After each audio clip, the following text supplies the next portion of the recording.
السلام علیکم دوستو، میں ہوں آپ کا دوست ہوسٹ ہاشم نیازی۔ دوستو، خالق کائنات نے انسان کو بے پناہ ٹیلنٹ سے نوازا ہے، اور بعض اوقات انسان یہ سمجھ رہا ہوتا ہے کہ جو ٹیلنٹ میرے پاس ہے یہی اسی میں میرا نصیب ہے، میرا مقدر ہے اور میری منزل بھی یہی۔ لیکن قدرت کا اپنا ایک سینیریو ہے، قدرت کے اپنے کچھ اصول ہیں، چاہتے ہیں۔ جو میں سوچ رہا ہوتا ہوں قدرت وہ نہیں سوچ رہی ہوتی، قدرت کچھ اور سوچ رہی ہوتی ہے۔ ایسا ہی ایک ایسا اداکار پاکستان فلم انڈسٹری کا، جس کو اس وقت فلم انڈسٹری میں 58 ایئرز ہو گئے، اور وہ مقام اور مرتبہ جو 1967 سے شروع ہوا تھا وہ آج بھی ویسے کا ویسا قائم ہے۔ لوگوں کی محبت، عقیدت ان سے ویسی ہی آج بھی قائم ہے، کیونکہ کام ہی اتنا کیا ہے اور کام ہی اتنا خوبصورت کیا ہے، دکھنے میں بھی خوبصورت، ادائیگی بھی بڑی خوبصورت، اور وقت کی تمام ہیروئنس کے ساتھ انہوں نے بے پناہ کام کیا۔ بنیادی طور پر گلوکار بننا چاہتے تھے، لیکن قدرت نے، جیسا میں نے پہلے کہا کہ کچھ اور چاہت تھی، قدرت نے انہیں اداکار کیسے بنا دیا۔ اداکار کیسے بنے اور کس طرح آگے ان کا سفر شروع ہوا، اس حوالے سے میں ضرور گفتگو کروں گا۔ اور میں جس ایکٹر کا آپ کے سامنے اظہار کر رہا ہوں، ان کی تمہید باندھ رہا ہوں، وہ ہیں پاکستان کے نامور ایکٹر نذیر بیگ، یعنی ندیم کی بات کر رہا ہوں۔ ساجد صاحب سے کچھ واقعات کے بارے میں ان سے گفتگو کروں گا کہ کچھ ایسے واقعات ہیں، کیونکہ وہ اردو فلموں میں کام کرتے تھے اور انہی میں ان کا طوطی بولتا تھا۔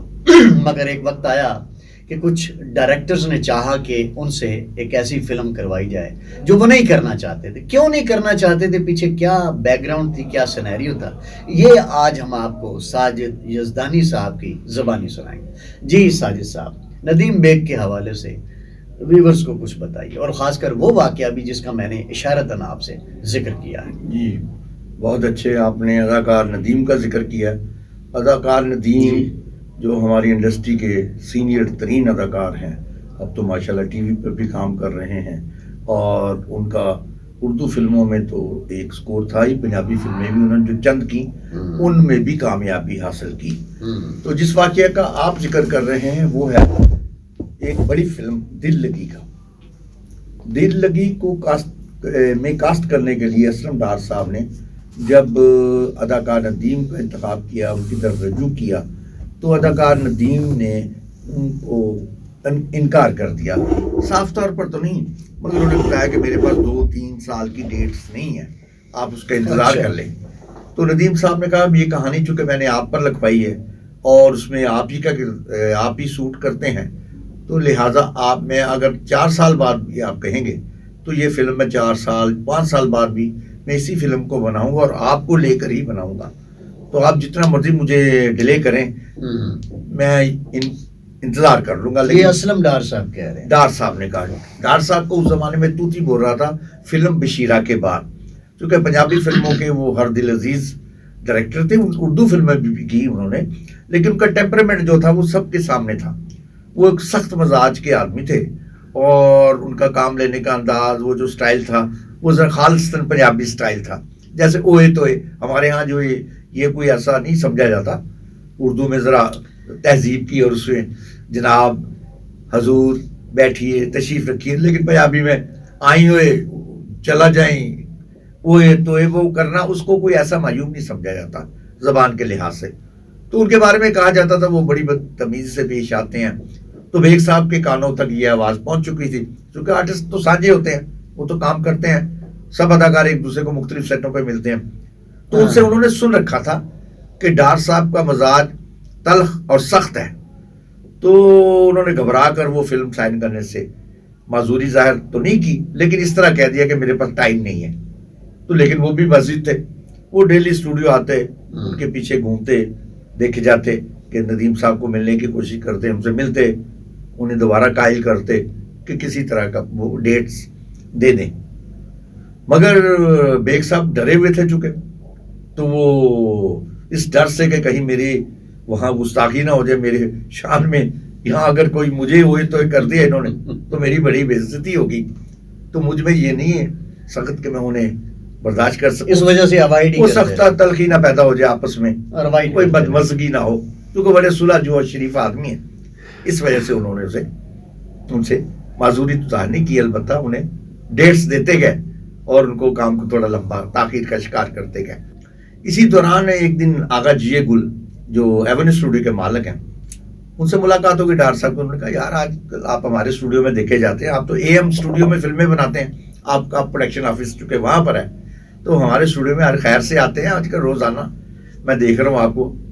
انہوں نے کہا یار وہ میں نے ندیم کو کاسٹ کر لیا اپنی ایک نئی فلم میں, تو بیگ صاحب تو پلہ نہیں پڑ کر آ رہے, وہ مجھے ٹال مٹول سے کام لے رہے ہیں, تو آغا جی آپ کچھ سفارش کیجیے. آغا صاحب نے کہا نہیں بہت خوددار ہے وہ اپنا, کوئی میں آئے گا تو میں کہہ دوں گا.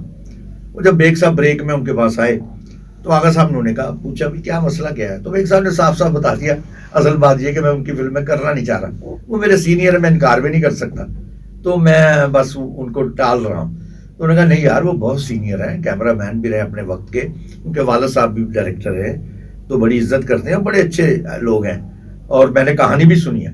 انہوں نے مجھے بتایا کہ آپ کا رول بہت اچھا ہے, اگر آپ یہ کر لیں تو بہت آپ کو کامیابی ملے گی اور بہت اچھا کام ہے یہ. انہوں نے کہا جی مجھے بھی پتہ لگا, کہانی انہوں نے مجھے بھی سنائی ہے, لیکن بات یہ کہ میں ان کے ٹیمپرامنٹ سے تھوڑا سا خائف ہوں, میں نے کیا نہیں کوئی کام ایسا. میں نے رسول اسلام, احتشام, پرویز ملک, ان لوگوں کے ساتھ کام کیا. اس کی تو آواز سافٹ لوگ ہیں, آواز بھی سیٹوں پر لوگوں نے کبھی سنی نہیں, تو چاہے جائے کہ وہ گالیاں سنیں.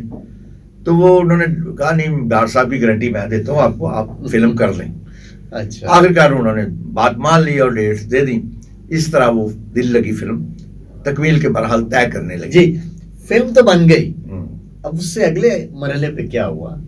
اچھا فلم تو کمپلیٹ ہو گئی, تو ظاہر ہے بیگ صاحب نے اسی طرح کام کیا, ان کو کوئی ایسا موقع نہیں ملا شکایت کا. نہیں, شکایت تو موقع تو نہیں ملا, لیکن وہ اندر سے کوئی خوش بھی نہیں تھی پوری طرح. اچھا, کیونکہ جب بندہ خوش ہو کر کام نہیں کر رہا ہوتا تو ان کے پتہ چل جاتا ہے جسچرز سے, تو وہ کام انہوں نے جس طرح نپٹا دیا کہ کسی طریقے سے ختم ہو جائے.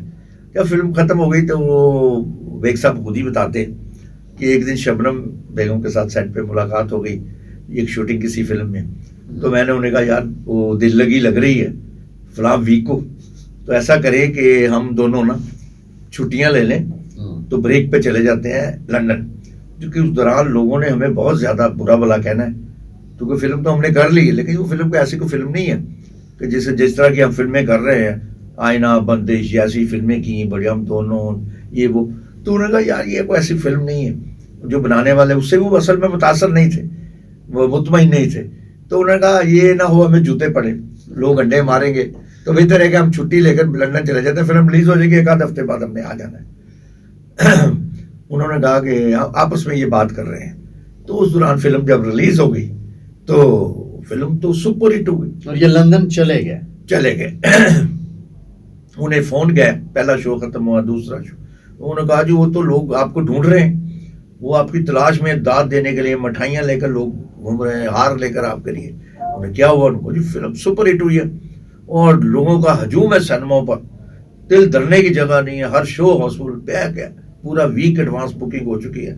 تو کراچی سے لے کر خیبر تک ہر جگہ سپر ہٹ کی آواز آ رہی ہے.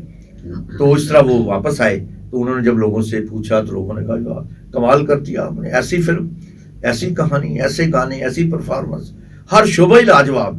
ڈار صاحب کی گرفت مضبوط تھی سارے شعبوں پر, تو بنیادی طور پر کیمرہ مین تھے وہ, خود بھی پروڈیوسر بھی تھے, تو فلم بہت اچھی بن گئی, فلم سپر ہٹ گئی, جس کے سبب بیگ صاحب کو اس کے بعد اتنا اچھا لگا ڈار صاحب کے ساتھ کام کرنا. پھر یکے بعد میرے خیال درجنوں فلموں میں انہوں نے کام کیا, بلکہ میں سمجھتا ہوں کہ ڈار صاحب کے آخری دنوں کی فلموں میں بھی وہ نظر آئے, ڈولی سجا کے رکھنا وغیرہ, اور فلمیں پھول, اور فلمیں جتنی بھی آخری میں تک بنی, سیاں, ناری, یہ وہ سبھی فلموں میں وہ پہلی نظر دیکھ لیں, چاہے جو بھی فلم ہے وہ ان کو بالکل کبھی انکار نہیں کیا, اور بڑے بخوشی انہوں نے فلمیں سائن کی, اور اسلم ڈار کے وہ پسندیدہ ایکٹروں میں شمار ہونے لگے, اور انہیں بھی ڈائریکٹر کے طور پر اسلم ڈار بھاگ گئے. اس طرح دونوں کا ستارہ مل گیا, فلم ہٹ ثابت ہو گئی, اور غلط فہمیاں دور ہو گئیں جو بیگ صاحب کے دل میں تھی ان کے بارے میں کہ بھئی یہ ڈار صاحب اس قسم کے ہیں.